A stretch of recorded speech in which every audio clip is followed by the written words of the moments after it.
Capitol Hill riots, impeachment, and big tech censorship. Is this the new norm for American politics? How can Joe Biden, Kamala Harris, and other government leaders bring about national unity? Well, our next guest says we're living in what he calls a Father Kolakovic moment. Here to explain and provide some insights is American's conservative senior editor, Rod Dreher. His latest book is Live Not by Lies, a manual for a Christian dissidents. Rod, please explain this Father Kolakovic moment. I know you mentioned it in your book. What is it? Why do you think it's happening here in America? Right. Well, Father Tomislav Kolakovic was a Croatian priest in the 1940s doing anti-Nazi underground work in Zagreb. He got a tip that the Gestapo was coming for him, so he escaped the country and went and hid out in neighboring Slovakia, his mother's homeland. When he arrived there in 1943, he began to teach at the Catholic University.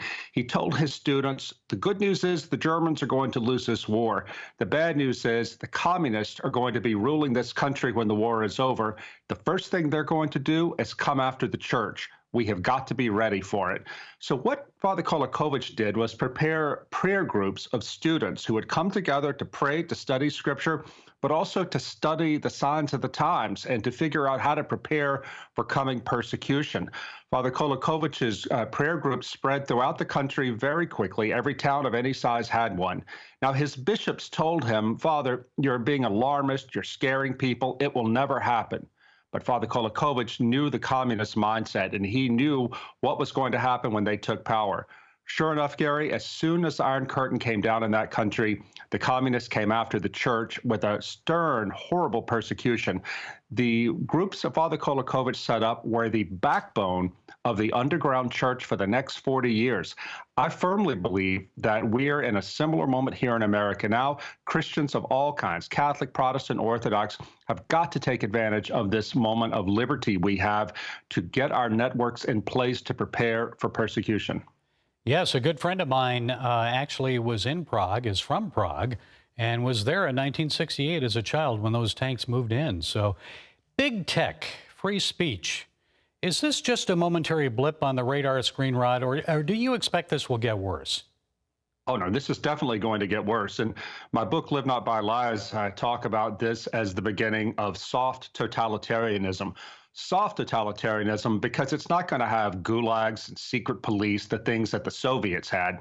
Rather, this is something that's going to be done mostly by big tech, limiting access to the economy and keeping it so that only those who conform with what the regime wants can participate in the economy. We're already seeing it happen now in China with the social credit system there, which only lets people who conform to what the government wants have full access to the economy and travel, good jobs, universities, etc.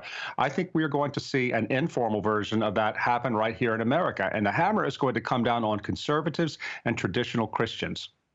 So what do you think will happen in the days ahead with the Joe Biden presidency? Now, you mentioned soft totalitarianism.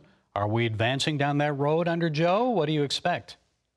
Yeah, we absolutely are. Joe Biden has already talked about how he's going to pass domestic terrorism legislation.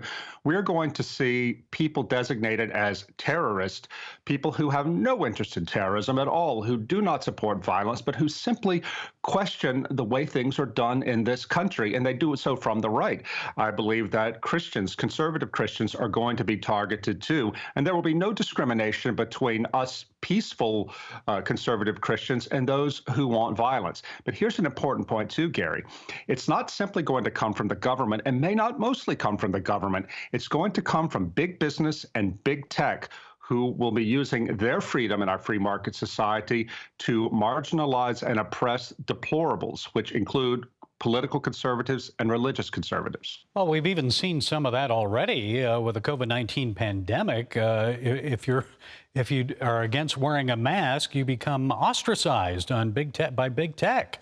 They'll even shut you down. So how does the pandemic play into all of this? Well, what the pandemic has done, and I should say that I believe the pandemic is real, but what the pandemic has done is accustomed us to being controlled.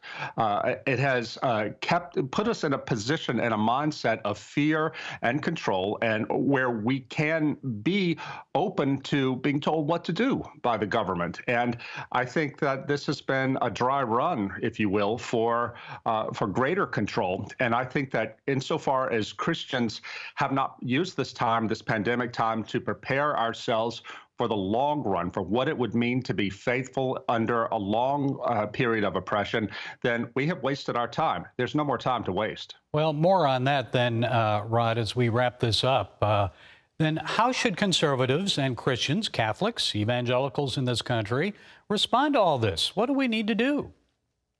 Well, I think the first thing we need to do is root ourselves as firmly as possible in our faith and in community. I was talking last night to an ex-military intelligence man, a Christian, who said that no Christian should believe that anything we say online or electronically mediated is safe. It will be stored somewhere. It sounds paranoid, but it's not paranoid. This is in my book, Live Not by Lies. What we have to do most of all, though, is prepare to suffer. We in the American church know nothing about suffering. We've had it good for a long time. The people who grew up under communism, I talk to in my book, Live Not by Lies, they know what it's like to suffer for the faith. We have to start learning from their experience and be prepared to be steadfast and to suffer without hating our enemy. Yes, I've met with many suffering Christians around the world, persecuted for the faith. And you know what? We can learn a lot from them. I agree, Rod. Thank you so much for that. You're author of Live Not by Lies, a manual for Christian dissidents. Rod Dreher, thank you again for being with us. Thank you, Gary.